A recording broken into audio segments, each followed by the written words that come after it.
Assalamualaikum warahmatullahi wabarakatuh. Waalaikumsalam warahmatullahi wabarakatuh. Wabarakatuh. Selamat sore dan selamat datang di Asogi seri ke-68. Apa saja kutanya Himpunan Onkologi Ginekologi Indonesia. Asogi merupakan webinar online series yang diselenggarakan oleh Hogi dan menjadi wadah diskusi seputar permasalahan dan kasus-kasus terkait ginekologi onkologi. Alhamdulillah setelah 1 minggu kita berpisah karena libur hari raya, sore hari ini saya Dr. Hairunisa bisa kembali lagi menemani sore Anda tentunya bersama Asogi.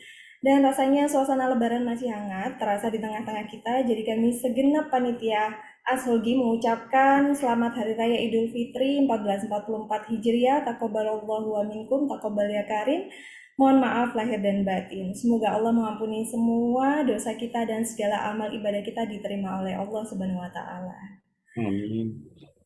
Amin amin ya rabbal alamin. Tentunya tidak lupa kami menghaturkan terima kasih kepada rekan sejawat dokter umum, ginekolog onkologis, SPOG, serta para guru besar yang telah meluangkan waktunya dan secara konsisten mengikuti seri Asogi dari minggu ke minggunya. Dan untuk yang pertama kali join Asogi, kami ucapkan selamat datang. Seperti biasanya, selama 1 jam ke depan kita akan berdiskusi bersama tentunya para narasumber yang sudah pakar di bidangnya. Dan untuk seluruh peserta yang hadir akan mendapatkan sertifikat ber-SKPID dan kehadiran peserta akan tercatat secara otomatis melalui sistem Zoom. Selama acara berlangsung, kami harapkan kepada seluruh peserta untuk dapat berpartisipasi aktif, baik dengan mengajukan pertanyaan secara langsung kepada para narasumber, dengan menekan tombol raise hand terlebih dahulu, atau dapat menuliskan pertanyaannya di kolom Q&A yang telah kami sediakan.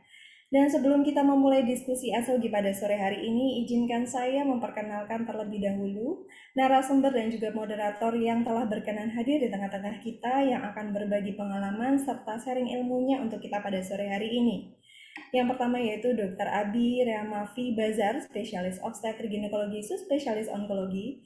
Beliau merupakan konsultan onkologi ginekologi dari Fakultas Kedokteran Universitas Lampung. Selamat sore, Dr. Abi. Mohon maaf lahir dan batin.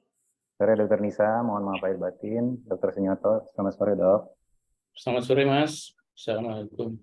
Waalaikumsalam warahmatullahi wabarakatuh.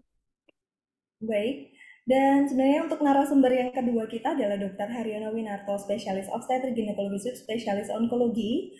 Beliau merupakan konsultan onkologi ginekologi dari Fakultas Kedokteran Universitas Indonesia Jakarta, namun beliau baru saja memberikan kabar bahwa belum bisa join karena operasinya masih belum selesai. Jadi pada sore hari ini nanti kita akan berbincang dan berdiskusi dengan Dr. Abi dan tentunya dengan moderator kita pada sore hari ini yaitu Dr. Sunyoto, spesialis obstetrik ginekologi, subspesialis onkologi. Beliau merupakan konsultan onkologi ginekologi dari Fakultas Kedokteran Universitas Airlangga Surabaya. Selamat sore, Dr. Sunyoto. Selamat sore Mbak Nisa. Baik, menjelang penghujung di akhir bulan April ini, kita memasuki seri terakhir dari Asogi tentang gestational trophoblast disease. Setelah 3 minggu yang lalu kita sudah berbicara mengenai bagaimana tata laksana evakuasi mola hidatidosa, kemudian dilanjutkan dengan follow up pasca mola hidatidosa, kontrasepsi pasca mola, dan diagnosis GTN. Sore ini kita akan mengupas tuntas bagaimana tata laksana pada GTN. Dan rasanya saya tidak perlu berlama-lama lagi atau berpanjang lebar lagi, kita langsung saja memasuki diskusi Asogi pada sore hari ini. Dan untuk memandu acara, kami persilahkan kepada Dr. Sunyoto, spesialis obstetrik ginekologi, subspesialis onkologi sebagai moderator. Kami silakan Dr. Sunyoto. Terima kasih Dr. Nisa. Rekan sekalian, Assalamualaikum warahmatullahi wabarakatuh. Waalaikumsalam Ini masih warahmatullahi suasana Lebaran ya. Ya, kami mengucapkan minal aidin wal faizin, taqabbal minkum minna wa minkum taqabbal ya karim. Selamat Idul Fitri 1444 Hijriah. Mohon maaf lahir batin apabila terdapat kesalahan dan khilafan selama ini. Baiklah, kita mempersingkat waktu sambil menunggu ya, Dr. Haryono ya yang belum bergabung. Ya, tidak apa-apa, kita mulai aja. Baiklah, saya kasih kesempatan. Oh ya, mengenai hari ini kita membahas seri gestational trophoblastic disease ya. Dan hari ini mengenai tata laksana gestasional trophoblastik neoplasia atau neoplasma ya. Ya, kita ketahui bahwa gestasional trophoblastic disease atau neoplasma ini sangat sensitif dengan kemoterapi ya. Maka nanti mungkin di sana kita akan banyak membahas tata laksananya dengan kemoterapi. Baiklah, mempersingkat waktu, kita mulai aja. Saya minta Dr.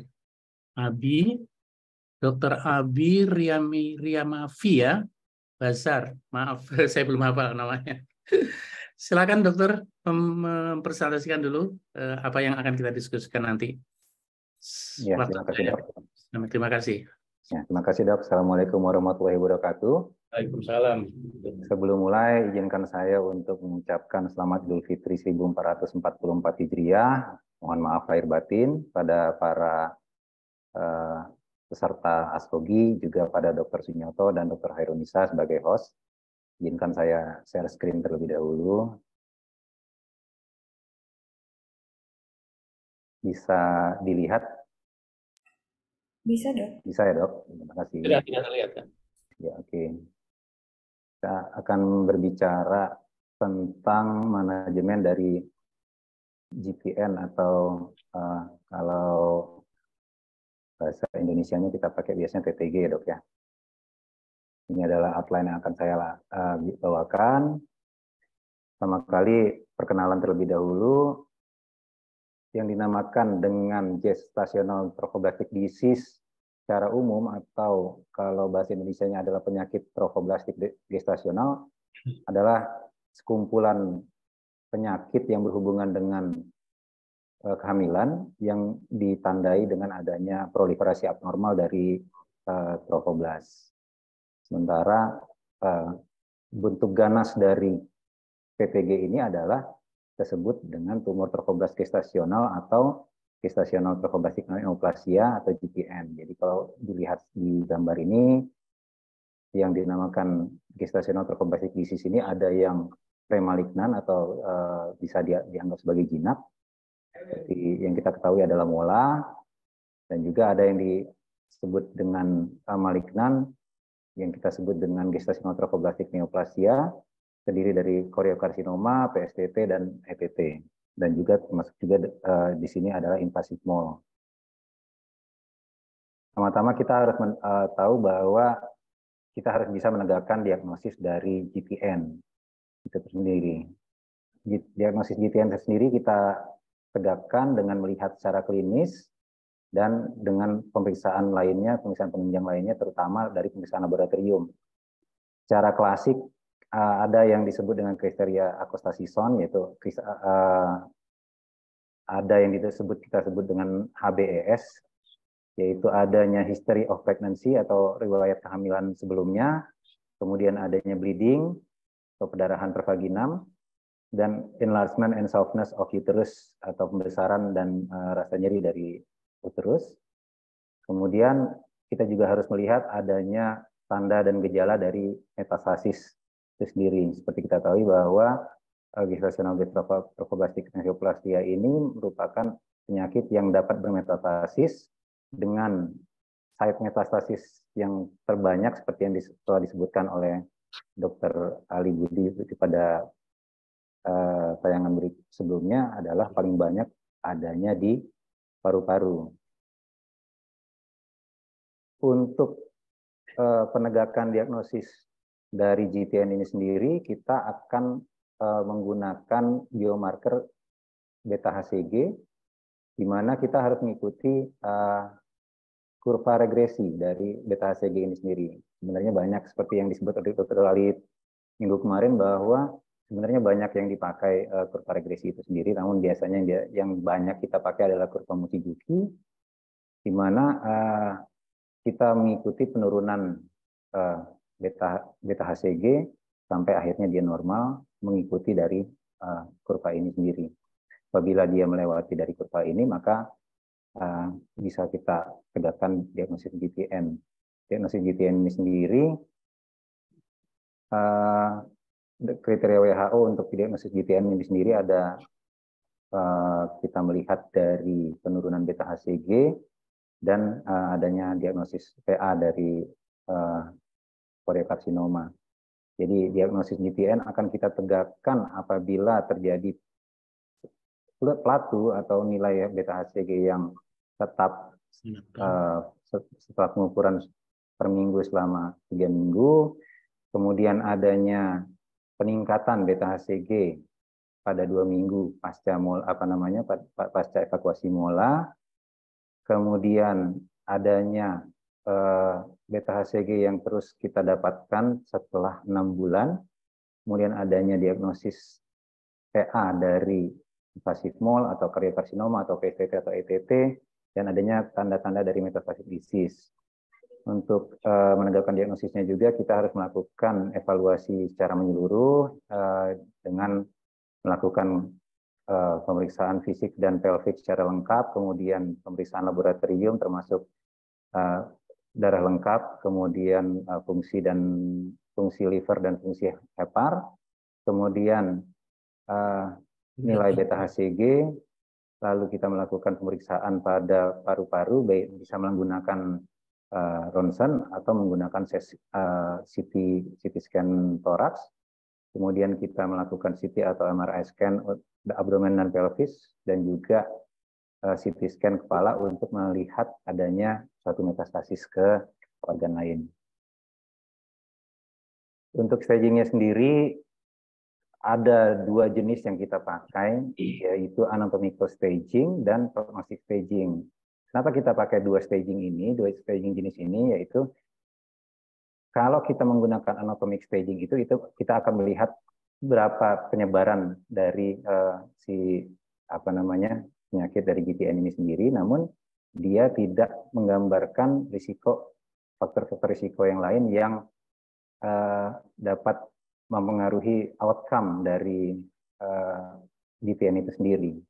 Sebutkan beberapa literatur bahwa kebanyakan memang stage 1 adalah penyakit yang risiko rendah, dan kebanyakan dari stadium 4 merupakan penyakit-penyakit yang risiko tinggi, namun dapat overlap dari outcome yang terjadi pada stadium 2 dan stadium 3.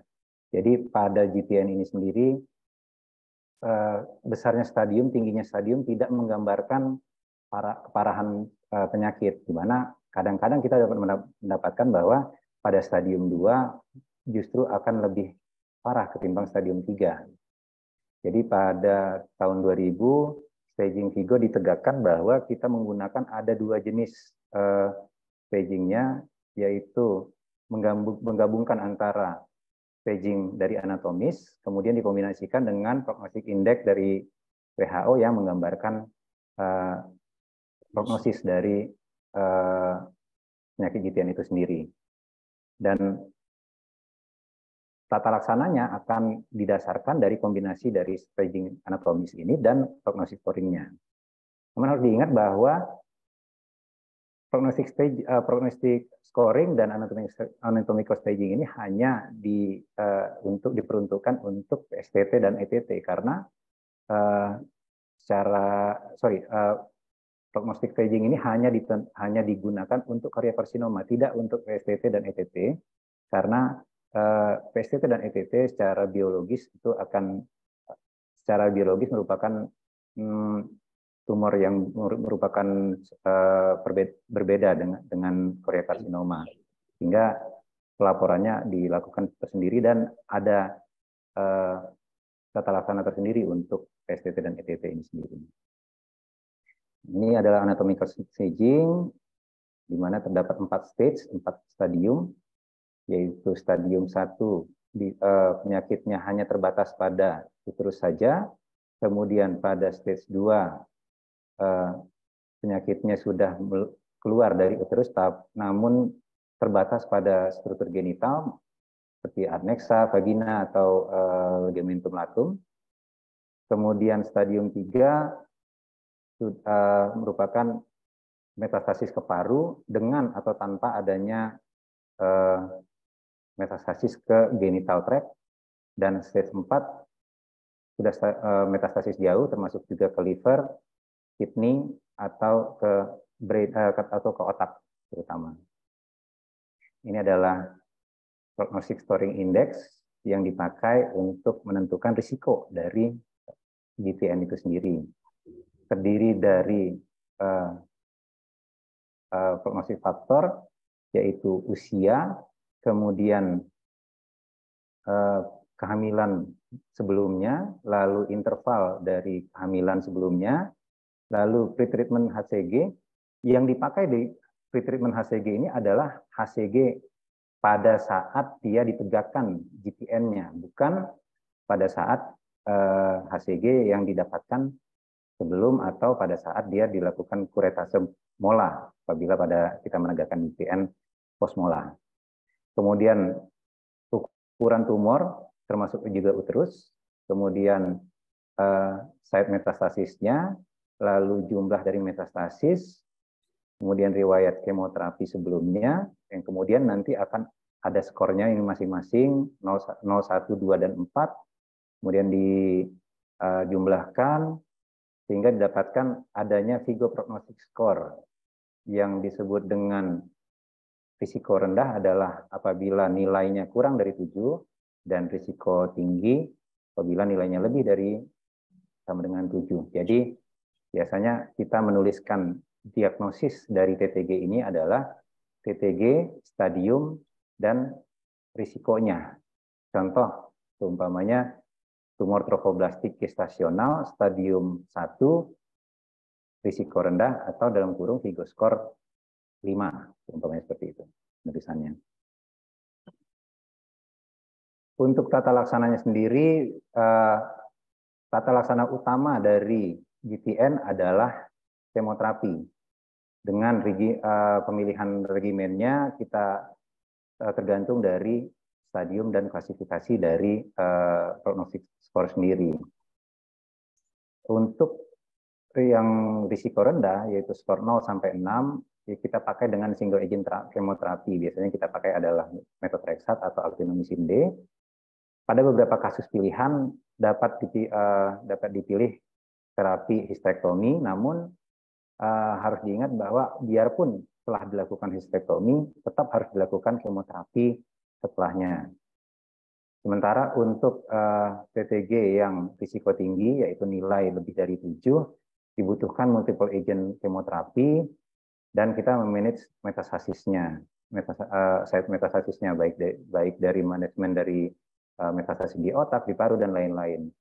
Nah, dari high risk ini ada yang disebut dengan ultra high risk TTG dengan nilai yang lebih dari 13, nilai skor yang lebih dari 13. Kenapa disebut ultra high risk? Karena biasanya pada kasus-kasus ini merupakan kasus-kasus yang sangat resisten kemoterapi, sehingga kita agak sulit untuk menanganinya dan membutuhkan cell-based terapi, yaitu terapi yang sudah memang benar-benar sudah pilihan berikutnya, bukan terapi yang seharusnya. Kemudian apabila setelah kemoterapi selesai, setelah didapatkan adanya remisi, harus ditambahkan 2 sampai 4 siklus, 2 sampai 3 siklus untuk yang risiko rendah, dan biasanya untuk yang high risk kita tambahkan sampai 4 siklus, sekonsolidasi dengan regimen terapi terakhir yang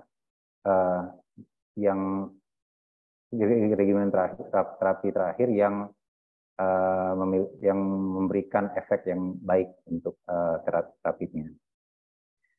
Untuk PSTT dan ETT sendiri, histerektomi merupakan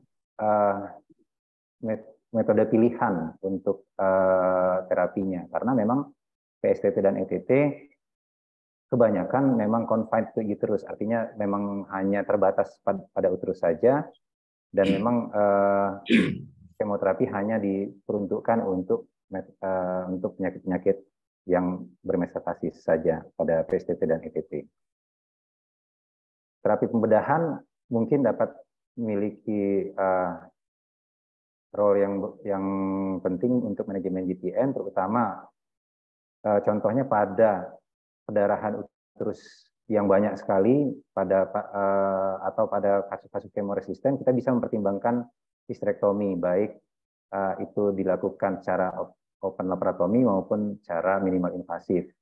Kemudian pada kasus dengan gastrointestinal metastasis yang mengalami perdarahan, kita bisa mempertimbangkan laparotomi.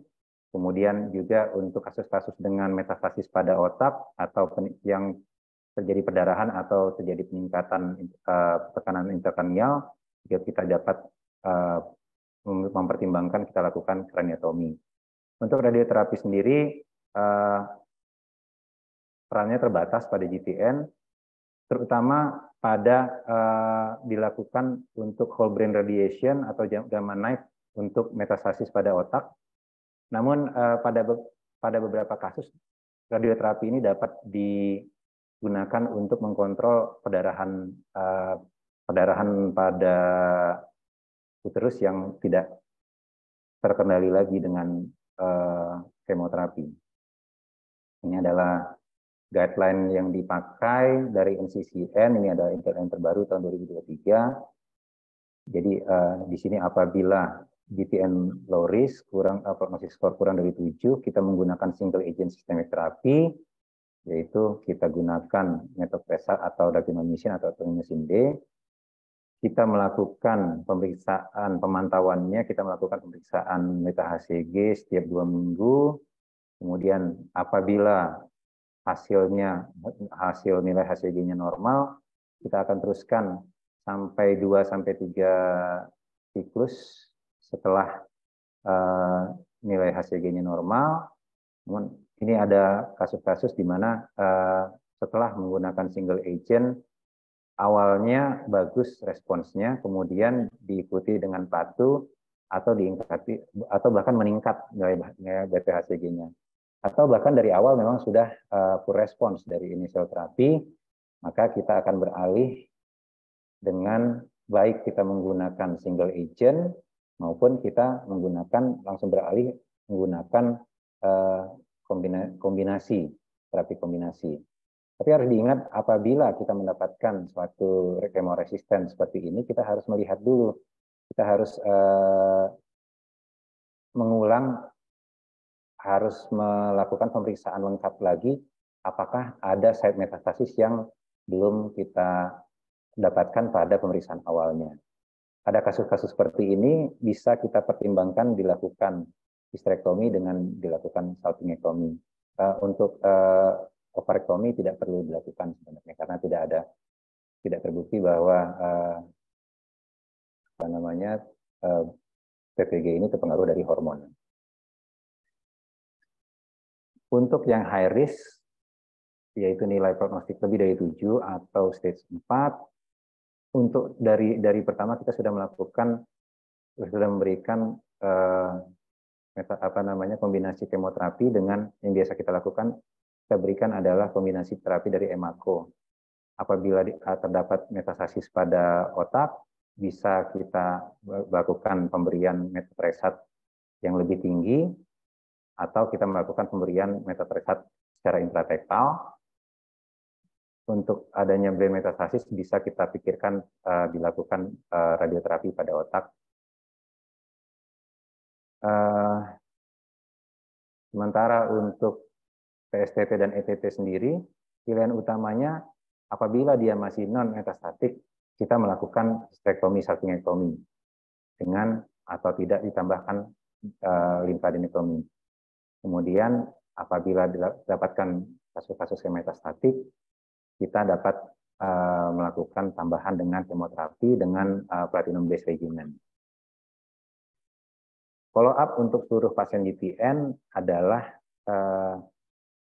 pengukuran nilai beta HCG mingguan sampai 3 minggu berturut-turut nilainya normal, kemudian dilanjutkan dengan bulanan sampai 12 bulan sampai setahun. Kalau saya baca juga untuk yang stadium 4 bisa sampai 24 bulan, dan selama periode pengamatan harus diimbangi dengan kontrasepsi yang efektif untuk mencegah kehamilan. Untuk kehamilan berikutnya, dapatkan penelitian bahwa pasien-pasien dengan GPN yang yang telah diberikan kemoterapi dan mengalami remisi yang baik dapat berharap didapatkannya adanya reproduksi normal pada kehamilan-kehamilan berikutnya dan tidak terdapat risiko untuk peningkatan malformasi kongenital pada kehamilan-kehamilan berikutnya. Namun harus diingat juga bahwa pasien-pasien dengan molar pregnancy memiliki risiko yang lebih tinggi untuk terjadinya molar pregnancy berikutnya dibandingkan dengan yang belum pernah mendapatkan molar pregnancy. Jadi take home message-nya, GPN adalah bentuk ganas dari GPD dan dapat berasal dari seluruh jenis kehamilan, baik dia dari kehamilan mola, dari abortus, maupun dari full term pregnancy. Namun GPN ini telah dikenali sebagai keganasan ginekologi yang paling bisa disembuhkan dengan tumor markernya yang bisa kita pakai adalah beta-HCG. Tata laksananya berdasarkan dari kombinasi dari anatomical staging dan prognosis score dengan terapi utamanya adalah kemoterapi. Namun harus diingat bahwa PSTT dan ETT memiliki biologis yang sangat berbeda sehingga pilihan terapi utamanya juga berbeda. Demikian sharing dari saya. Terima kasih. Assalamualaikum warahmatullahi wabarakatuh. Waalaikumsalam. Terima kasih Dr. Abi yang telah menyampaikan atau mempresentasikan mengenai penata laksanaan GTN ini secara sangat-sangat lengkap ya. Oh ya, mohon kabar Dr. Haryono apa sudah gabung ya? Mbak Nisa? Belum, dokter. Belum? Masih belum selesai operasinya kelihatannya. Baiklah, kalau begitu kita langsung aja membuka diskusi ya. Mungkin sudah mulai ada yang bertanya. Kami persilahkan sambil menunggu Dr. Haryono ya. Mbak Nisa, sudah ada pertanyaan yang masuk, Mbak Nisa? Sementara di kolom Q&A belum ada dokter yang masuk. Belum ada. Barangkali ada yang raise hand. Mau bertanya, silakan. Belum ada juga untuk yang raise hand. Kami persilakan kepada peserta yang ingin mengajukan pertanyaan bisa menuliskan pertanyaannya di kolom Q&A ataupun bisa raise hand untuk bertanya secara langsung kepada narasumber.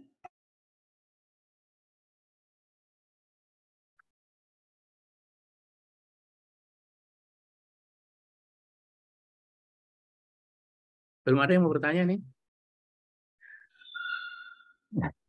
Sepertinya belum, dok. Belum ada ini. Mungkin masih suasana lebaran mungkin, dok. Iya, dan mungkin juga kan kita ini sudah seri yang ketiga nih yang membicarakan tentang trofoblast ya. Benar, dok. Ini dok, ada dok. Oh, ini ada satu pertanyaan ini. Ini juga kebetulan kalau tidak salah juga pernah ditanyakan ini ya. Izin bertanya, sebaiknya dicantumkan nama ya kalau bertanya. Kebanyakan kok anonim.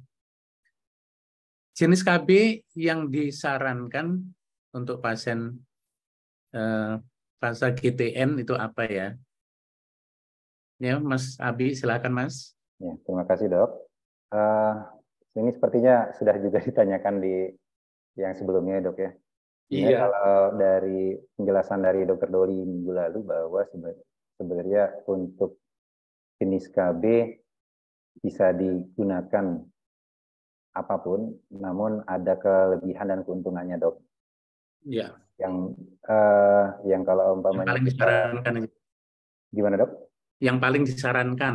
Yang paling disarankan ya sebenarnya kalau berdasarkan diskusi kemarin adalah KB hormonal, dok, KB pil kombinasi atau suntik juga bisa. Oral kontrasepsi ya? Iya, dok, oral kontrasepsi. Ya. Barangkali mungkin bisa diberikan penjelasan sedikit, Mas, alasannya, Mas. Kalau IUD bagaimana, kalau injeksi bagaimana, ya, kalau mengapa kita memilih oral kontrasepsi? Dari penelitiannya kemarin bahwa ternyata KB hormonal itu tidak mempengaruhi peningkatan dari beta-HCG itu sendiri, dok.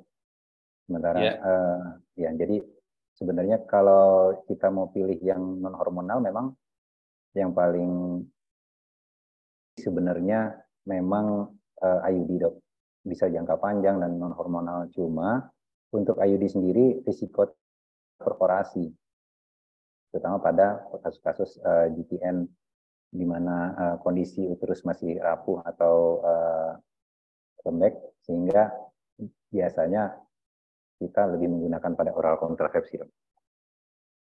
Mungkin tidak hanya perforasi, tapi perdarahan-perdarahan yang ya kadang-kadang terjadi pada akseptor IUD itu ya, itu mengacaukan follow up kita. Baik, kita lanjut aja. Ini ada pertanyaan yang lain dari Dr. Susana Suryadi. Selamat sore dokter. Terima kasih untuk sharing expertise-nya. Izin bertanya, untuk invasif mole yang dilakukan histerektomi karena ada risiko ruptur dinding uterus tipis sekali, apakah monitoring beta HCG-nya dengan frekuensi yang sama? Terima kasih banyak dokter. Jadi setelah histerektomi, apakah follow up berdasarkan kadar beta HCG-nya tetap sama dengan yang lainnya? Ya, terima kasih dok. Untuk kasus-kasus malignan GPN yang dilakukan histerektomi tetap dilakukan pemberian, tetap diperlakukan sama dengan GPN yang tidak dilakukan histerektomi dok. Artinya setelah kita melakukan histerektomi pun tetap kita lakukan kemoterapi dan follow up dan kemoterapi sesuai dengan GPN yang juga tidak dilakukan histerektomi sebelumnya dok. Gitu dok. Jadi kalau umpamanya kita lihat dari bagan yang sebelum ini saya sebutkan juga bahwa invasif mole sebenarnya masuknya ke malignan GPN. Jadi perlakuannya sama dengan GPN yang tidak dilakukan histerektomi dok. Dinyatakan bahwa histerektomi tidak memperbaiki merubah prognosis ya, benar ini mas? Iya dok, benar dok. Karena secara biologisnya penyebaran dari GPN itu sendiri merupakan melewati peredaran darah dok. Jadi sehingga dengan kita melakukan histerektomi pun tidak menjamin bahwa tidak terjadi penyebaran dari GPN itu sendiri dok. Jadi histerektomi betul-betul atas pertimbangan yang matang ya mas ya? Benar dok. Banget. Ya, mudah-mudahan yang bertanya puas dengan jawaban ini. Kita lanjutkan pertanyaan berikutnya. Ini juga anonim juga ya ini ya. Izin bertanya dok, pada kasus yang sudah tidak respon dengan EMACO, pilihan kemo-nya apalagi ya? Yang tidak respon dengan EMACO, pilihannya apa untuk mengganti? Iya dok, sebenarnya kalau dia sudah tidak respon dengan EMACO, ya mungkin kita bisa pertimbangkan, kita harus pastikan dulu bahwa tidak ada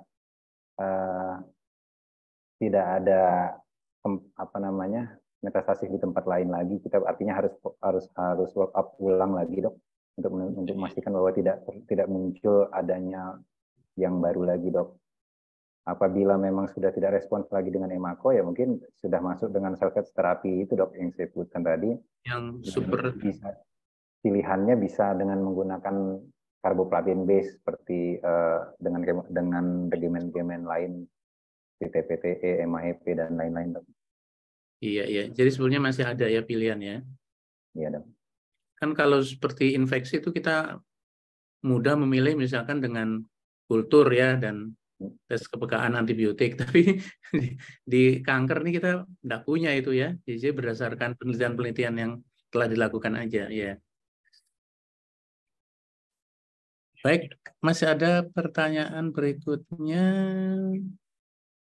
dari Dr. Herdiarto Safiuddin. Mohon bertanya untuk partial mole dengan janin hidup, manajemennya bagaimana untuk yang update saat ini? Terima kasih. Partial mole, dok.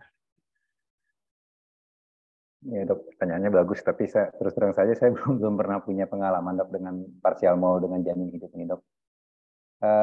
Menurut pendapat saya sih mungkin kalau memang dia masih tergantung trimester ya dok ya, tergantung trimesternya untuk penanganannya. Kalau dia masih trimester awal mungkin terlalu jauh untuk kita pertahankan, ya harus inform konsen untuk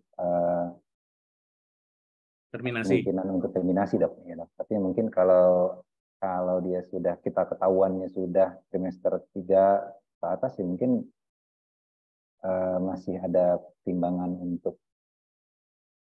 tertentu. Mungkin dokter pernah punya pengalaman. Ya, pengalaman juga tidak banyak ya. Tapi untungnya partial mul itu pada umumnya ya tidak akan mencapai trimester 3 ya. Jadi beberapa kasus yang saya pengalaman itu mereka akhirnya keluar pada trimester 2, terjadi abortion. Dan saat ini kita lebih beruntung lagi karena kita punya USG ya, sehingga kita bisa mendiagnosa mula ini sedini mungkin ya, sehingga kita tadi bisa menentukan kalau memang itu masih trimester awal ya kita pertimbangkan untuk terminasi ya. Itu dari pengalaman saya, tapi terus terang selama ini juga belum pernah menemukan yang partial mul pada trimester yang awal. Yang pernah ada itu ya beberapa kali itu sudah terjadi abortion. Ya ternyata partial mul. Dan itu terjadi pada trimester kedua umumnya. Itu aja. Ya, terima kasih dok. Ya. Masih ada pertanyaan lagi?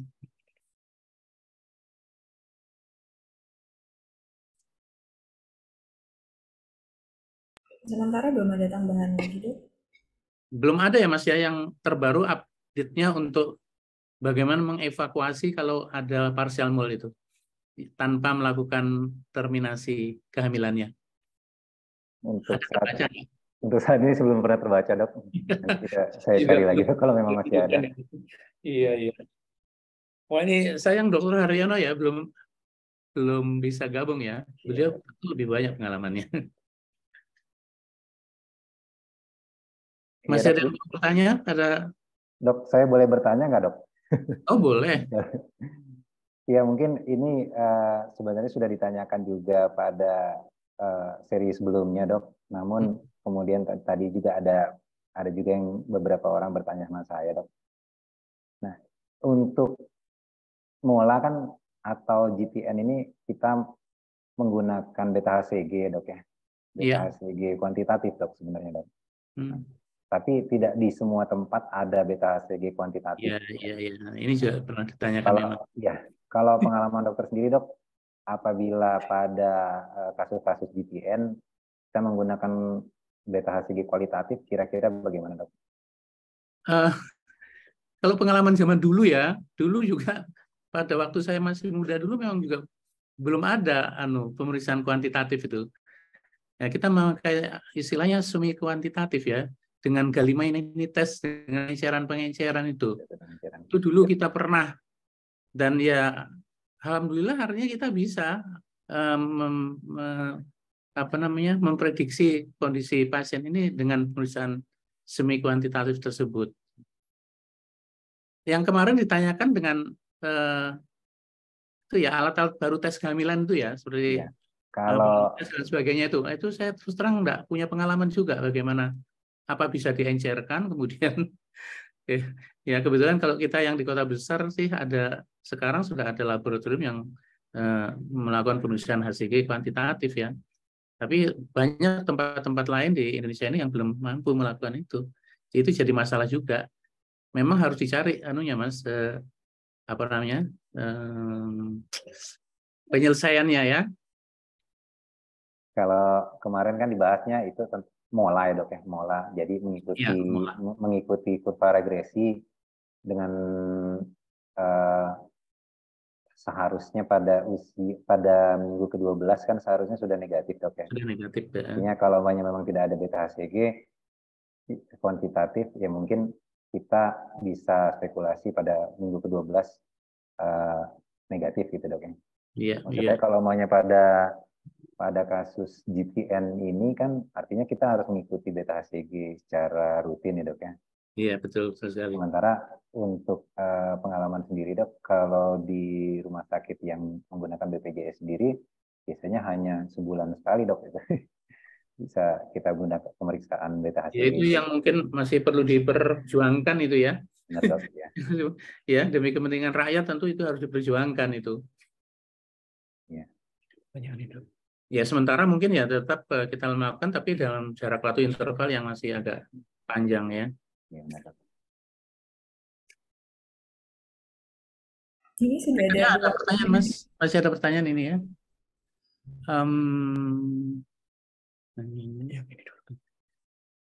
Dari ini juga anonim. Selamat siang dokter, izin bertanya untuk dokter SPG umum. Kita diberi wewenang untuk melakukan tata laksana GTN yang risiko rendah atau boleh juga menata laksana yang risiko tinggi. Terima kasih. Nah, ini mengenai kewenangan ini untuk dokter SPG umum mengolah menata laksana GTN ini. Bagaimana dokter? Ya dok, terus terang untuk wewenang sendiri saya sih masih belum tahu pastinya ya dok ya. Tapi saya pernah mengikuti webinar juga bahwa untuk yang risiko rendah, untuk yang hanya membutuhkan single agent, Single agent. sebenarnya masih boleh dilakukan terapi oleh SPG umum dok. Iya, iya. Sementara kalau untuk yang risiko tinggi, apalagi yang sudah pakai obat-obatan kemoterapi yang sudah bermacam-macam, apalagi kalau sudah ada metastasis ke tempat lain, ya mungkin memang sudah seharusnya untuk dirujuk dok. Ya, jadi saya setuju untuk yang risiko rendah, saya kira single agent itu mereka boleh ya melakukan. Nah, untuk yang risiko mungkin nanti ya perlu suatu pendidikan khusus untuk yang kemoterapi kombinasi. Jadi seperti apa sekarang istilahnya ya? Hello ya dok. Iya, Ya. itu sih barangkali ya itu Ya, dok. pikiran saya ke depannya. Itu kira-kira. Ya, mudah-mudahan yang bertanya bisa memahami ya.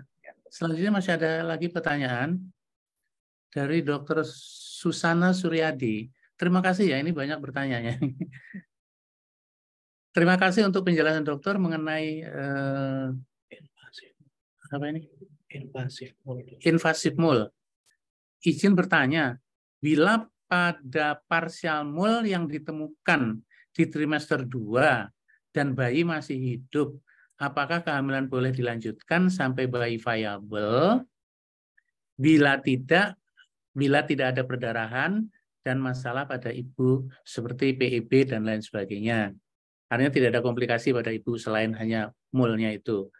Saya pernah menemui kasus seperti ini, namun ibu mengalami perdarahan saat 26 minggu dan kehamilan diterminasi. Bila ada kasus serupa namun tidak ada maternal complication, bolehkah kehamilan dilanjutkan atau harus juga diterminasi? Demikian Dokter Abi, silakan. Ya dok, sepertinya ini hampir mirip dengan yang kita bahas tadi ya dok ya. Yang kita bahas tadi ya. Iya dok. Kalau sampai Mendekati viable. sudah mendekati viable seperti ini sih, ya mungkin bisa saja kita pertahankan ya dok ya. Iya. Sebenarnya kan prinsipnya untuk kami yang pada parsial mola ini adalah bagaimana melihat kondisi ibu, bagaimana melihat kondisi bayinya gitu dok. Yeah. Bila memang uncomplicated, mungkin menurut pendapat saya sih masih ada tempatnya, apalagi kalau dia sudah sampai trimester sudah mendekati viable dok. Gitu ya. Ya dok. Mungkin dokter punya pendapat lain. Dokter Susana ya, Susana. Kemudian berikutnya dari Dr. Herdiarto Safiuddin. Ya, terima kasih ya pertanyaannya ya. Anda termasuk yang aktif bertanya. Apakah periksa dalam untuk evaluasi fasa evakuasi mola dengan pertanda pembesaran ovarium sebagai pertanda keganasan bisa dipakai selama observasi? Jadi ini mengenai ovariumnya. Adanya pembesaran ovarium, apakah itu ada artinya untuk follow up persen mola? Demikian Dr. Abi, silahkan. Ya, terima kasih Dr. Herdiarto. Pembesaran ovarium pada kasus-kasus PTG ini biasanya kita dapatkan pada histalutein ya. Histalutein itu membesar karena adanya peningkatan beta HCG yang tinggi. Histalutein. Iya benar dok. Jadi salah satu tanda dari mola risiko tinggi, mola yang berisiko tinggi untuk berubah menjadi suatu GTN adalah adanya histalutein yang lebih ukuran besar lebih dari 6 cm. Seperti yang telah dijelaskan pada seri-seri berikutnya bahwa ada tanda-tanda mola pasca evakuasi yang berisiko tinggi untuk berubah menjadi GTN, yaitu usia ibu lebih dari 40, kemudian beta HCG pre-treatment lebih dari 100.000, kemudian ukuran uterus yang besar, dan salah satunya adalah pembesaran ovarium. Biasanya kalau dia dengan selama beta HCG-nya masih tinggi, memang histalutein akan besar juga, dan biasanya dia akan berkurang seiring dengan berkurangnya nilai beta HCG-nya. Untuk penanda keganasan, ya itu tadi saya bilang, kalau disebut dengan penanda keganasan sebenarnya tidak, tapi bisa merupakan suatu kecurigaan kita, kewaspadaan kita untuk satu mola berubah menjadi suatu GTN. Menurut saya seperti itu. Tapi di dalam penentuan risiko rendah atau tinggi, histalutein ini tidak termasuk ya? Nggak termasuk. Nah, itu hanya pertanda biasanya karena beta HCG-nya tinggi. Kan kalau memang betul-betul beta HCG-nya tinggi, ya dia mungkin akan masuk ke yang risiko tinggi tadi ya. Iya. Baik, apa lagi ya? Sementara itu, barangkali masih ada yang ingin bertanya ya, silakan ya. Kita masih punya waktu ini.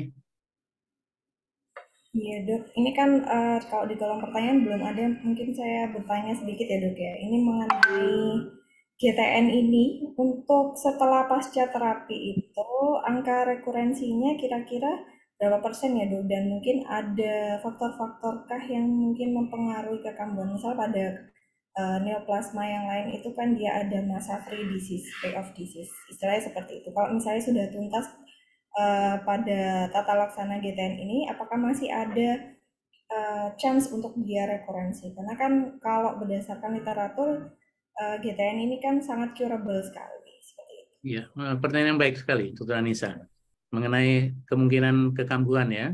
Silakan Dr. Awi mungkin bisa memberikan jawaban. Iya dok, terima kasih. Untuk chance untuk terjadinya rekurensi memang ada dok. Dari literatur yang saya baca bahwa memang pada kasus-kasus yang risiko rendah, kemungkinan untuk bisa sembuh 100% itu hampir 100% dok, bisa sembuh. Namun memang masih ada kemungkinan dia untuk rekurensi. Itulah makanya kita membutuhkan adanya pengamatan follow up setelah nilai dari beta HCG pasca terapi itu sendiri menjadi normal dok.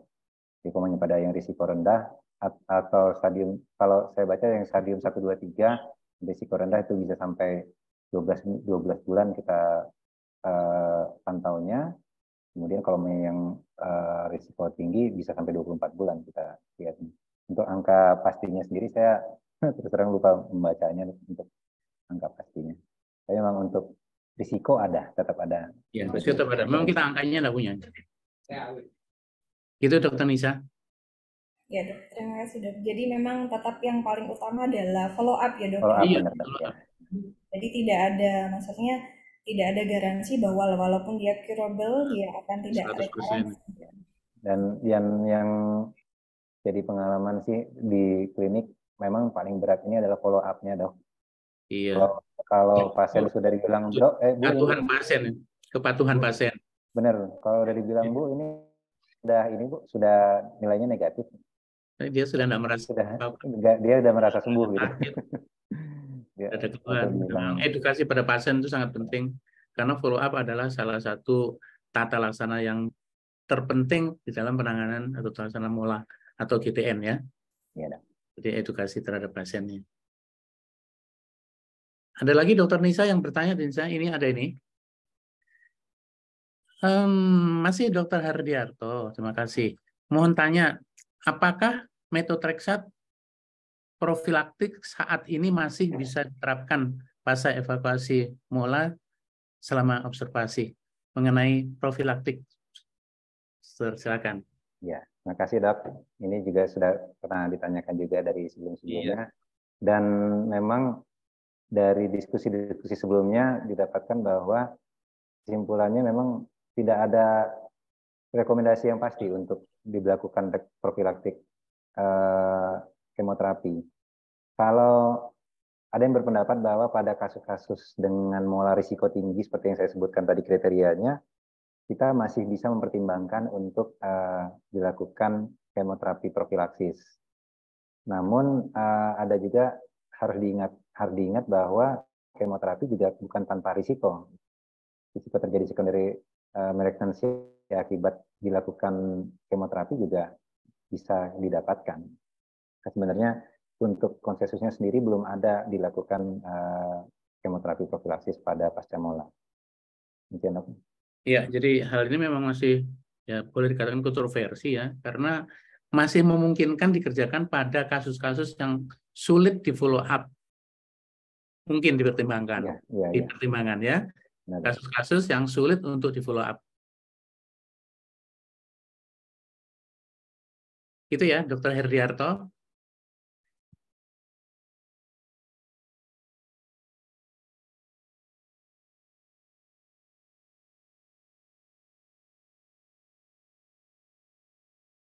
Cuma untung saja dengan ada di USG ya, kita tidak lagi menemukan mola yang besar-besar seperti zaman dulu ya, Dr. Abi. Dulu kita sering menemukan mola itu sampai sebesar kehamilan 28 minggu, 30 minggu. Kalau sekarang kan paling berapa? 8 minggu, 12 minggu sudah terdeteksi adanya. Ya, sehingga ya kita tidak terlalu sulit lah untuk melakukan tata laksananya. Kemudian kemarin juga waktu dibicarakan mengenai mola ya sebelumnya ya, beberapa sebelumnya tidak ada ya istilah histerotomi ya, yang ada histerektomi. Pada zaman saya dulu itu ada istilah histerotomi untuk evakuasi mola itu. Jadi kalau mola itu terlalu besar dan untuk melakukan evakuasi dari bawah terlalu lama dan dengan risiko perdarahan yang banyak dan risiko emboli, dulu kita mengerjakan histerotomi ya untuk melahirkan molanya itu. Itu beberapa kali kita waktu itu Dr. Stomo mengerjakan karena memang molanya besar-besar sekali. Tapi sekarang ya untungnya kita tidak pernah, adik-adik kita tidak akan pernah menemukan mola yang lebih dari katakanlah lebih dari 20 minggu gitu atau lebih dari 14 minggu gitu mungkin tidak ada ya. Iya. Gitu. Izin Dok, untuk kasus-kasus GPN yang localized, pernah nggak Dok punya pengalaman dilakukan reseksi gitu Dok untuk kasus GPN yang tanpa ya, histerektomi? yang pada misalkan pada metastase otak dan sebagainya gitu. Bukan ya? Dok, maksudnya pada kasus-kasus GPN yang masih membutuhkan reproduksi gitu Dok, tapi dia hanya localized, namun tidak berefek baik dengan dilakukan kemoterapi. Kan salah satu pilihan kita adalah lakukan histerektomi mungkin Dok ya. Untuk ini. Jadi, pernah saya baca juga kalau umpamanya memang masih pada kasus-kasus pada yang membutuhkan reproduksi, mungkin bisa dilakukan reseksi pada daerah yang localized tersebut ya. Mungkin makanya saya mungkin dokter seperti padanannya pada plasenta akreta intreta ya. Saya kira itu memungkinkan, mungkin ada laporannya, tapi saya terus terang tidak punya pengalaman, Mas. Itu aja. Masih ada pertanyaan, Dr. Nisa? Tidak ada yang right hand ya, Dr. Nisa ya? Yang right hand tidak ada, Dok. Pertanyaannya kelihatannya sudah tidak ada lagi. Ya, karena kebetulan kita sudah ini yang ketiga kali ya membicarakan mengenai GTN ini ya. Sudah penutup, Dok. Ya, penutup. Jadi sudah pertanyaan mungkin sebelumnya sudah banyak yang harusnya ditanyakan sekarang, tapi sudah ditanyakan lebih dahulu. Ya, saya kira ya tidak apa-apa kalau tidak ada pertanyaan lagi. Jadi mungkin sebagai simpulan ya bahwa GTN ya itu adalah salah satu penyakit ganas reproduksi yang peka, sangat peka terhadap kemoterapi ya. Pada penata laksananya kita yang penting dulu adalah mendeteksinya ya, itu kapan suatu GTD itu dianggap suatu GTN. Nah, kemudian penata laksananya kita melihat melakukan scoring dulu ya dari WHO apakah dia masuk golongan low risk ataukah high risk. Kalau low risk kita lakukan pengobatan dengan single kemoterapi, pilihannya adalah masih MTX dan kemudian artemisinin D. Sedangkan kalau dia high risk, kita memberikannya terapi kombinasi ya. Selama ini yang terpilih atau dipakai adalah Hemaku. Ya mungkin masih ada yang lainnya nanti mungkin masih berkembang atau masih dalam penelitian. Kemudian mengenai wewenang tadi yang ditanyakan ya, kalau dokter SPOG umum ya masih boleh memberikan kemoterapi pada low risk ya. Tapi begitu ada tanda-tanda high risk ya sebaiknya dikonsulkan ke subspesialis onkologinya. Ya, jadi itu aja. Mudah-mudahan apa yang kita bicarakan sore hari ini bisa memberikan manfaat untuk kita semua demi keselamatan kesehatan pasien-pasien kita. Ya, saya kira saya tutup, Dr. Nisa. Terima kasih semuanya, semua peserta, kemudian terutama pembicara Dr. Abi ini ya. Sampai jam ini Dr. Haryono belum masuk ya? Masih belum selesai. Ya, saya ucapkan terima kasih. Maaf apabila ada kekurangannya. Dan sekali lagi, minal aidin wal faizin, mohon maaf lahir batin. Wassalamualaikum warahmatullahi wabarakatuh. Waalaikumsalam warahmatullahi wabarakatuh. Terima kasih Dr. Sunyoto. Baik, terima kasih kami ucapkan kepada para narasumber dan moderator kita sore hari ini. Dr. Abi, terima kasih. Dr. Sunyoto, terima kasih.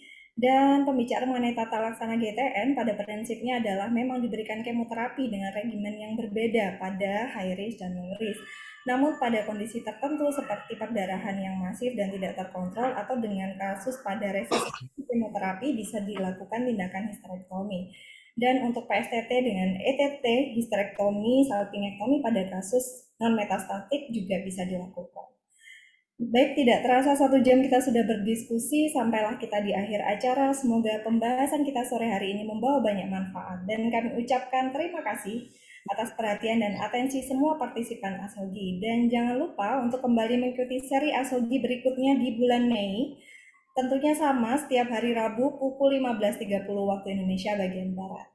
Baik, sampai jumpa di ASOGI seri berikutnya. Kami undur diri. Wassalamualaikum warahmatullahi wabarakatuh. Waalaikumsalam. Assalamualaikum warahmatullahi wabarakatuh.